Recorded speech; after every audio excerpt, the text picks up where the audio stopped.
Wara dak li ħareġ mis-sentenza tal-imħallef Francesco De Pasquale, il-flus issa jridu jintużaw biex verament ikun hemm titjib fis-settur tas-saħħa, speċjalment biex ikun hemm iktar sodod fl-Isptar Mater Dei u rinnovar fl-Isptar Monte Carmeli, rinnovar li ilu jiġi mwiet għal bosta snin.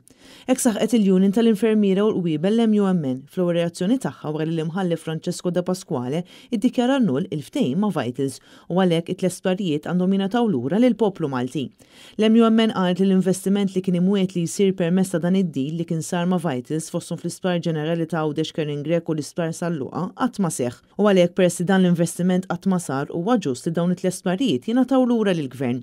Fis-qarrija l-Union tal-Infermiera u Qwiebel irrimarkat ukoll il-pazjenti qatt m'għandhom jitpoġġew fil-kuruturi jew fis-swal li mhumiex attrezzati biżżejjed. Dan fid-dawl ta' sitwazzjoni diżastruża li bħalissa jinsab fih l-Isptar Mater Dei e kif ħafna pazjenti qed iddeskrivu s-sitwazzjoni fl-isptar bħala diżastru sħiħ b'numru kbir ta' persuni jinsabu urtati b'dak li qegħdin isibu ma' wiċċhom meta jkollhom jidħlu l-isptar għal kura.